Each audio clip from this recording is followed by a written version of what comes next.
What is up, crawlers? Welcome back to the Nightmare's Edge. Thank you all so much for being here. I am still on the laptop, so I thank you for your continued patience and understanding.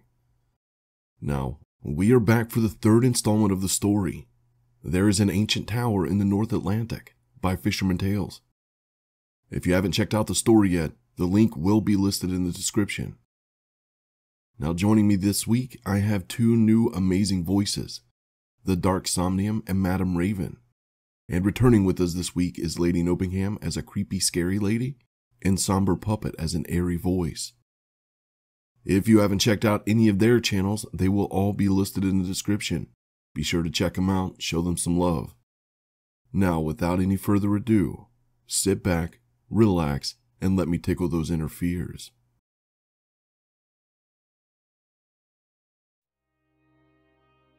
The void took me into its inky blackness and set me down into another stone room.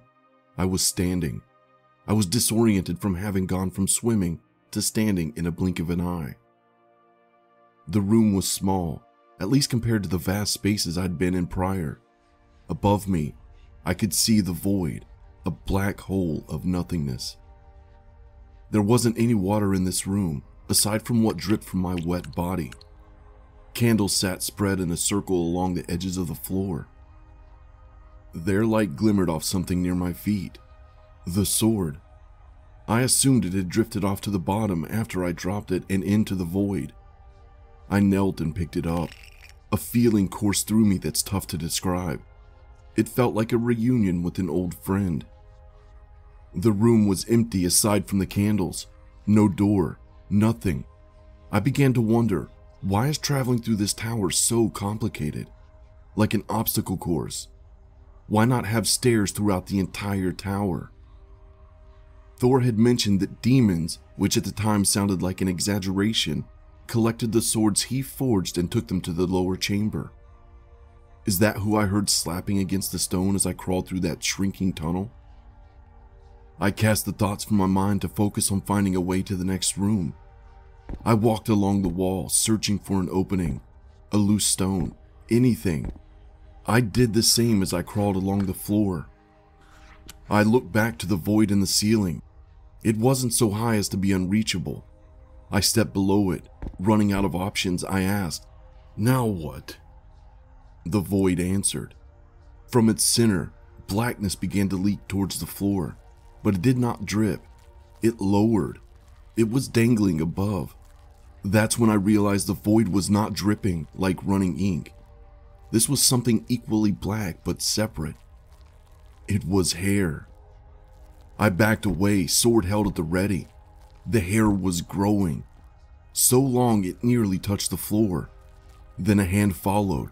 Two hands. One pale, one flesh. The other rotten and corpse-like. Her head was next. She was facing away from me, but I still recognized her as the woman from the wolf's chamber. To me, she seemed almost as if being birthed. I was unnerved by what I was witnessing. There was nowhere for me to go, nowhere to run, nowhere to hide. I did not blink. It felt like a risk to do so, but it didn't matter because, in a flash, the woman appeared on her feet facing me. It was as if I had a lapse in memory. I gasped. She glared at me behind a curtain of hair. "Are you ready to continue?" she asked. I swallowed and said, "Yes." She lifted her head as if her intended move had been interrupted. "You have questions." I don't know what gave it away, but I had questions. So many questions. I didn't even know where to start. My mind spun in circles. I exhaled. Where am I? It is many things. A prison, a home, a gateway. A gateway? You will see. Who are you? Hell. A chill spread through me. Hell is what I heard. Same as when the giant said it.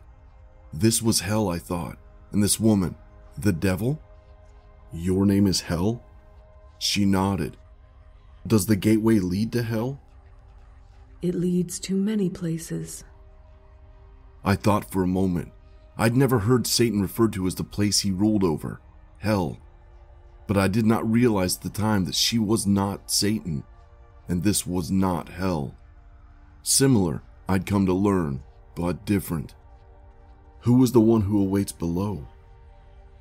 He is the fate of the gods. I don't understand. You will. You are aligned with him? My father is. I am aligned with my father. I was confused. Her father? That must be Satan, I thought. But if Satan was not the one who awaits below, then who was? There was a sudden coolness to the air and a whisper that clawed at my bones. Come to me, it said. Hell heard it as well and said, He is waiting. My blood ached. Why did his summoning pain me now? I nodded and the floor began to vibrate. I stumbled and caught myself. Hell stood unflinching. I watched the rounded wall rise. The void was growing further and further out of reach. I realized it was not a rising wall, but instead that the floor was descending like an elevator. Trying to speak over the loud scraping stone against stone, I hollered, "What is next?" Without having to raise her voice over the grinding rock, Hell said, My father. "What is he going to do?" He will travel with us to the bottom. I watched the half-corpse woman for a moment. Okay. I waited for several minutes as we continued to descend. Again, the thought struck me how strange the tower's design was. Small rooms followed by large chambers. Long, wide stairways followed by an even more extended ladder. A pool of blood, a collection of water, a crawl space where stairs or a ladder would have sufficed. And then there was the platform, hundreds of feet in size, descending deep into the tower. So much unused space. The center of the platform began to rise, and the movement ceased. The chamber fell silent. I looked upwards towards the void, now a distant speck. Hell stepped to the center and into the hollowed-out stone block that now jutted from the floor. I followed. Inside was another spiral stairwell. Again, I was perplexed by the design of this tower. I've experienced more consistency in dreams than in this place. Hell radiated a moonlight glow that I could use as a guide down the stairs. It was a light like that I had seen in the water-filled chamber. We traveled around and around until we finally reached an opening. The room was scorching hot and brighter than any of the previous chambers. Hell walked through without hesitation. As I followed, I realized that the wall itself was on fire. A wall of flames. I stepped forward, shielding my eyes and taking shallow breaths. I stepped on something stick-like. It recoiled and hissed. A snake. I fell back into the stairwell, realizing the entire floor was covered in snakes. Hell stood amongst them, waiting. I do not trust snakes, not even the non-venomous ones. To say I was frightened is an understatement. There was no giant serpent like I'd seen in the water-filled chamber above. But this chamber lacked the fear of drowning, the desperation for air. I can look past certain fears when I'm fighting to survive. Here, there wasn't anything to distract me other than snakes. They began to slither away, all moving towards each other. They met at a spot next to Hell and began to pile onto one another. Stacking, twisting, forming into something. Legs, waist, torso. Snakes slithered further up the shape. Arms. They curled into a ball atop the shoulders, a head. The snake formation was complete. It moved towards me. With each step, several snakes would fall, only to slither up the others and back into place. I held up my sword and slid further back onto the steps. The figure kept approaching and the snakes began to morph into regular human legs, then upwards to the chest. And as the figure was standing in front of me, it had changed into a flesh and bone human. tall and lean and clothed in emerald linen. His red hair dangled past his ears and stopped at an angular jaw. A pointed chin highlighted by a pointier goatee sat below a mischievous grin. His nose was sharp and his eyes were narrow. His brow arched intensely, contrary to his smile. His following words sparked more confusion. Oh, how disappointed I am that you've returned. His speech was playful but in a sarcastic sort of way, with a hint of resentfulness. Who? I began to stutter. Who are you? You don't remember? The man turned to Hell and laughed. Oh, I'm going to enjoy this. He faced me again and knelt, placing his elbows atop his knees. He stared hard into my eyes. I'm going to enjoy this very much.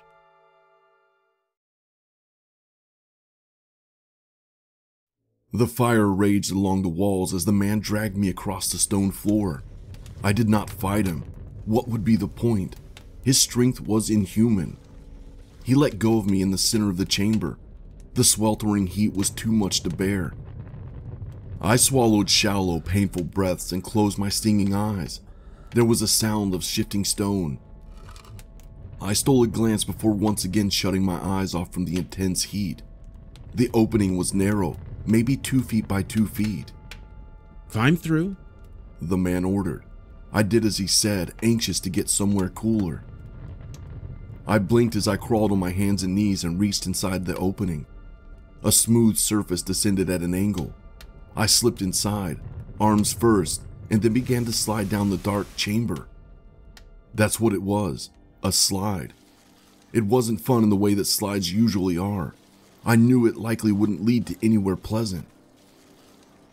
Around and around I slid, and when it finally did end, I landed in a lit chamber with a sand-covered floor. I was relieved it wasn't more blood. I looked to the slide for the others. The image of the half-corpse woman riding down a slide seemed almost comical, but she never did come down. Instead, there was a shuffling of sand, and from it, she emerged. And from the slide poured dozens of snakes. I jolted backwards towards Hell, somehow the more comforting figure amongst all else. The snakes slithered and twisted, and they became the red-headed man in green. Who is he? I whispered to Hell. Her response was delayed, not out of confusion or fear. More so, she chose to answer at her own pace. She said, My father. The man did not look to be older than the woman, perhaps even the opposite. But the two of them, having exhibited some magic, made me inclined to believe she was telling the truth. What is his name? The man lunged forward and stopped Hell. Not yet. Let's not spoil the surprise. Why all the elusiveness? Just tell me, I argued.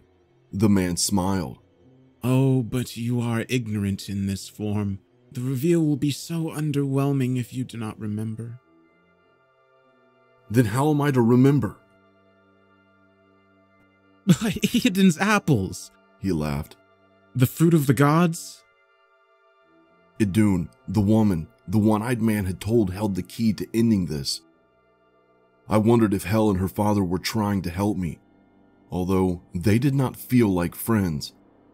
Where is this Idun? I asked. The one who awaits keeps her near to him. The bottom, I realized. How much further would that be? I looked around the room. It was another empty chamber minus the sand. How do we get to the next room? I asked. The man motioned at the sand. Dig. I set down my sword and ran my hand through the fine grains of sand. Why is the tower designed this way? Getting to each chamber is so unnecessarily complicated. The man smiled. I am the one who designed it. I looked up at him. Why did you do it this way? Because I am me. And who am I? You are you. Now dig. I turned back to the sand and began shoveling handfuls. It was not easy, as much of the sand would fall back in, refilling the hole. I quickened my pace, one scoop after another until I reached something solid. I found the door! I exclaimed. Hurry and open it before the sand covers it again. The man chuckled and reached to the door. Not sand. It is bone. I looked around me, realizing the whiteness of it had been difficult to notice beneath the orangish glow of the torches. The man lifted the door, bone pouring through the opening. He motioned for me to enter. I dropped into a darker chamber. Powdered bone fell onto me in the floor. The room was small. I could reach the ceiling above. The man dropped in beside me. Hell, once again, seemed to just appear. The overhead door sealed shut, and the room went completely black. It reeked of urine and feces. "I can't see," I said. The man's fingertips lit like candles. He used them to light some nearby torches. Chained along the walls, their arms and legs spread like an X, were 3 men. They looked much like the previous prisoners I'd seen. Long hair and bearded. They watched us through weary eyes. Hello, boys. Hell's father greeted. The men let out a tired groan. Loki. One of the men gasped. The red-headed man shushed him, but it was too late. "You're Loki?" I asked. He rolled his eyes. Thanks for spoiling the surprise, Tyr. "Like the Norse god?" I asked. Yes, I am him, and this is Tyr. Loki pulled a dagger and stabbed Tyr in the gut. Tyr cried from the pain. Loki lifted the blade rigidly, disemboweling Tyr, and then wiped it off the chest of the next man. Tyr had been eviscerated. His body trembled as he hung dying. My stomach dropped as I watched. I glanced to Hel to see if she had any reaction to the brutality we had just seen. She had not flinched. This one here is Hermod. Loki grabbed a fistful of the man's hair and held the dagger to his throat. He's the reason you're alive again. Isn't that right, Hermod? Hermod looked at me and his eyes widened. He opened his mouth to speak before he was violently interrupted. He let out a wet gurgle as Loki slit his throat. A fountain of blood poured from his neck as the life drained out of him. The final man listened with dread at the sound of the dying man. His empty gaze was that of a blind man. And then we have Hod, Loki said as he approached him. Oh, how useful this blind fool was. Loki ran the backs of his fingers across the frightened man's cheek. He's the one who killed you. Loki reared back and drove the dagger through the center of the man's head, killing him instantly. There was a splintering sound as Loki removed the blade from Hod's skull. He turned to me and smirked. But now you're back. Loki stepped over to me and watched as the remaining 2 men bled to death. I could not. I had to look away. The trembling and gagging stopped, leaving behind only the steady dripping of blood as it rolled down their legs and off their feet. My hands shook as I gripped my useless sword. The floor opened and Loki guided me over. A spiraling stairwell. I glanced once more at the poor souls. I thought to myself, at least they would no longer suffer. Make yourself useful, daughter, said Loki as he led me down the stairs. I stole a glance of Hel approaching the hanging men before my vision was obstructed. As we descended further, I could hear gasping overhead as they were resurrected back to life. Loki spoke before I could. Your brothers live again. My brothers? Loki sighed as he continued down the stairs. Unfortunately.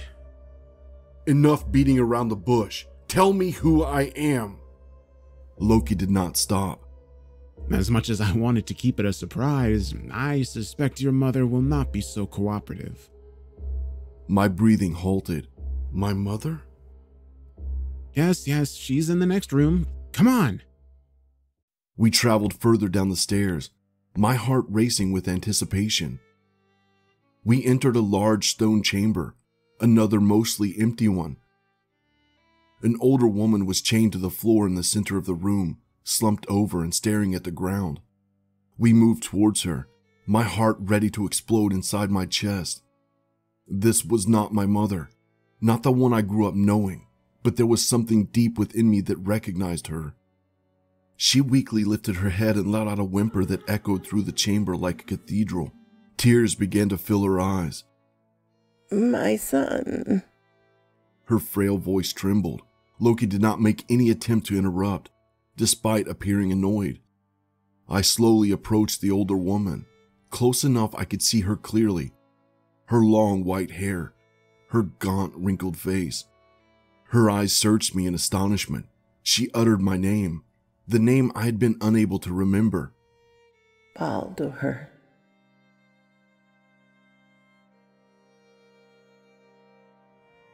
I knew very little about Norse mythology.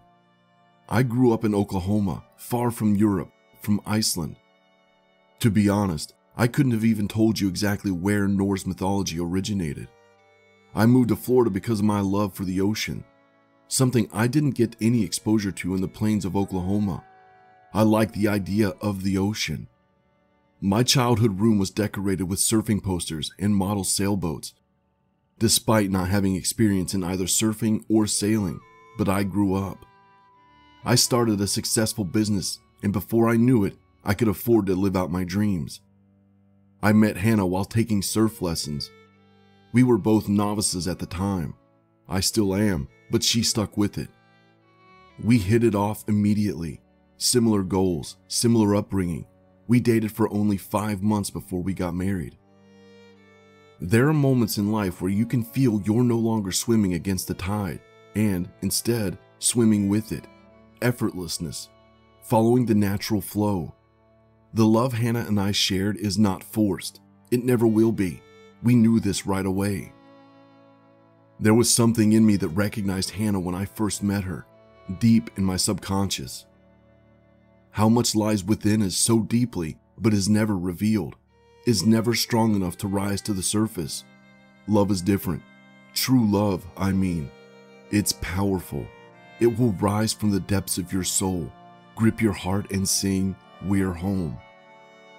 The woman chained to the stone floor claimed she was my mother, and although her face was unfamiliar, I knew her. Baldur, my son, She said, a weak smile curling the corners of her mouth. I am so sorry. I do not know your name. I apologized. I am Frigg, your mother. I don't remember. Her eyes swelled with tears. Her lips trembled. What name do you go by now? Nate. Your eyes are still the same, Nate. I stared at the feeble older woman. Time is not what aged her, made her skin sag, her hair lose color, her voice weakened. She was drained, an emptied vessel, once vibrant and strong.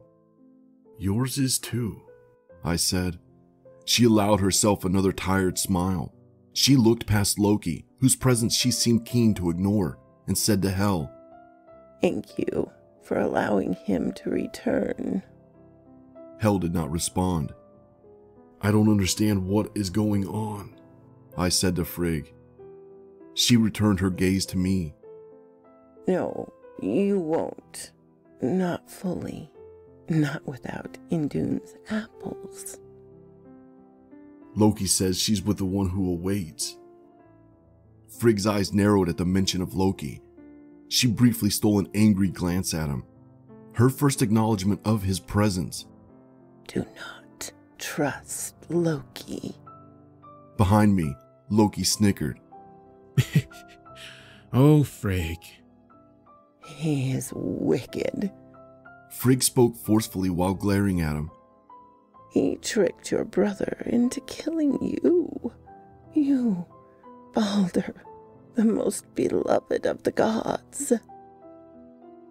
And look, he's back. Loki argued playfully. Frigg remained silent, fuming from a deep-seated rage she could not release. She waited for it to settle, like stirred sediment sinking back to the bottom. She turned her focus to me. You being here did not occur by chance. My wife Hannah and I found the tower while sailing. We didn't seek it out. Hannah. Frigg sounded pleased. Oh, you found each other then. I'm trying to get back to her. Yes. You two were inseparable. She died of a broken heart the first time. Wait, I knew her before? Are you sure? Frigg smiled. I suspect that it's no coincidence that, as Balder, you were married to Nanna, and as Nate, you are married to Hannah. I couldn't resist a slight grin. Nana. I really had known her before, hadn't I? But what about my name, Nate? It was not similar to Balder in any way. In fact, my real name was Nathaniel. But I always thought it was too fancy, too outdated. I preferred Nate. Even my parents, who of course chose my name, had always called me Nate. Tell me, have you seen your father? Asked Frigg. My Norse knowledge was limited, but I knew that Odin was the father of Thor and Balder. And I remembered that Thor had said the one-eyed man was his father. I have seen Odin, yes. How is he? Better than you, if I'm being honest. Frigg coughed out a laugh. Good. I let myself smile with her. When they faded and a sense of hopelessness began to creep back in, I asked, what about my parents? Nate's parents. Frigg raised her eyebrows, waiting for me to continue. Were they Norse gods too? Frigg looked past me to Hel for the answer. I followed her gaze, as did Loki. Hel remained silent for a moment and then said, Hermod pleaded for your release to bring you back to life as you were. I told him that all must feel great sadness and weep for you if I were to let you return.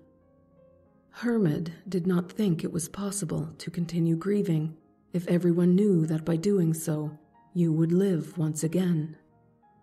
So an agreement was made.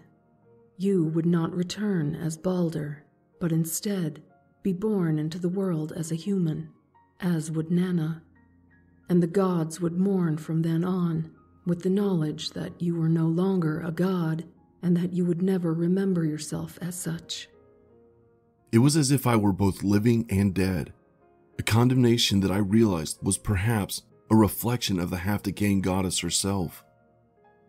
But what does that have to do with my parents? Hel made a noise that sounded something like a sigh. They were not gods, but that is not to say they were not influenced by such. I don't understand.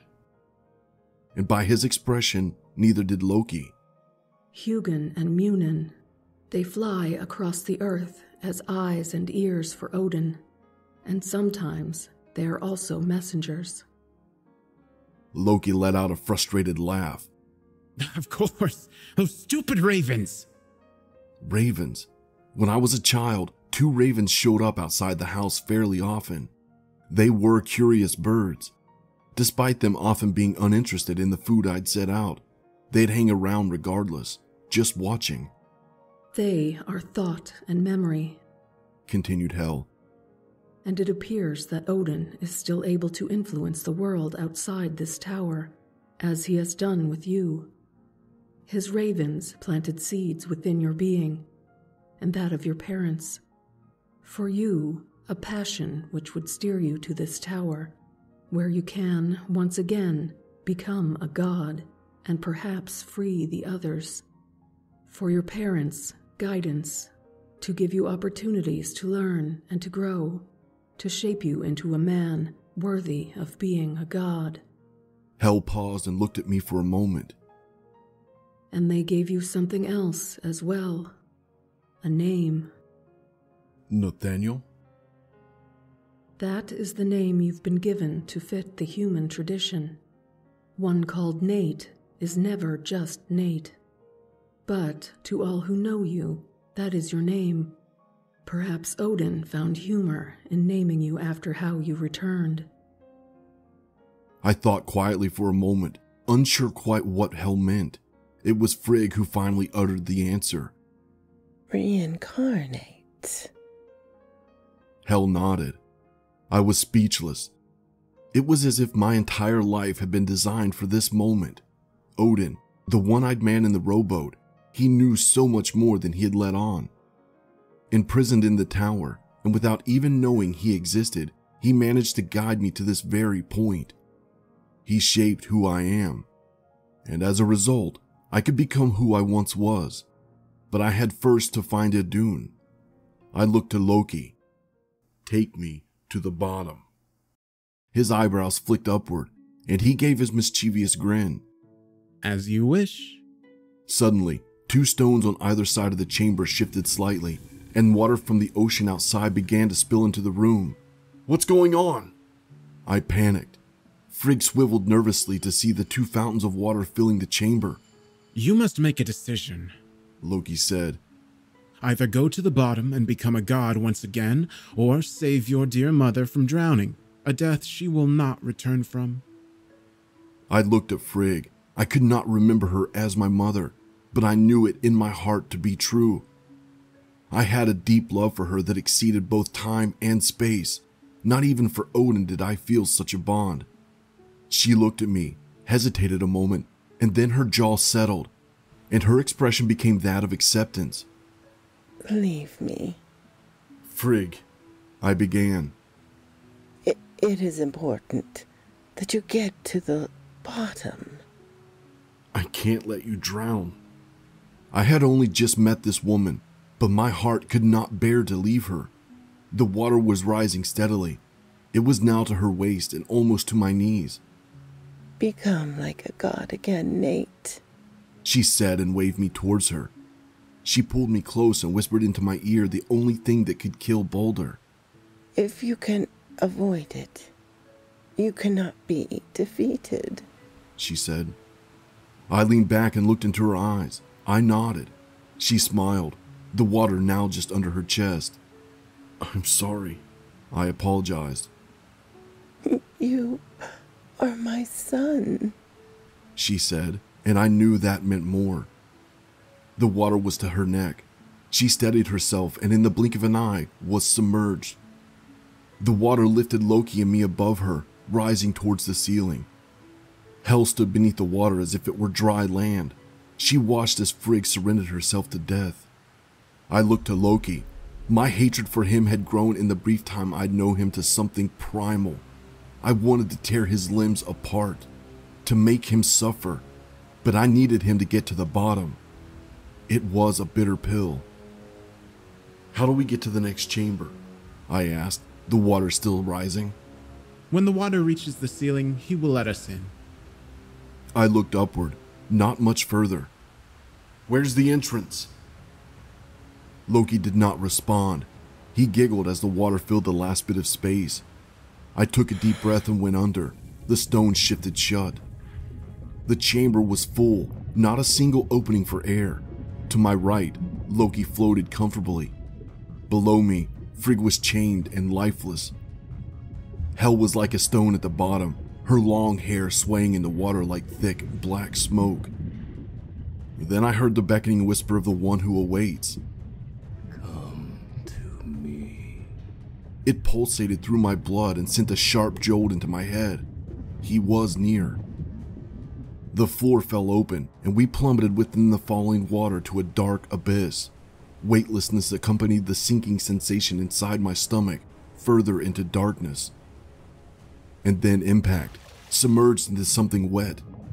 I recognized it immediately, thicker than water. Blood. I quickly swam to the surface and sucked in a breath. I could taste metal, smell the copper odor.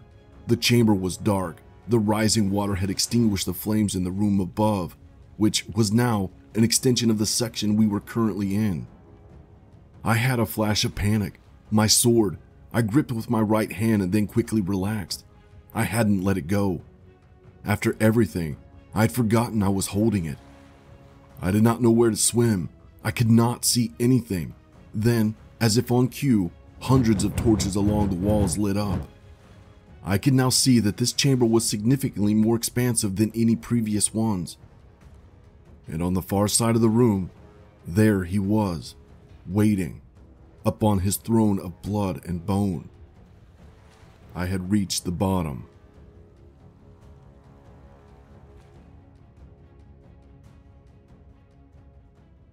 Thank you all once again for being here. This story is so epic. Thank you again to the Dark Somnium, Madam Raven, Lady Nopeingham, and SomberPuppet for joining me this week. Be sure to return next week for the epic finale. It's gonna be fucking amazing. And I'm gonna have a couple new voices joining me as well. But until then, remember, just because you couldn't see it, doesn't mean it wasn't watching you.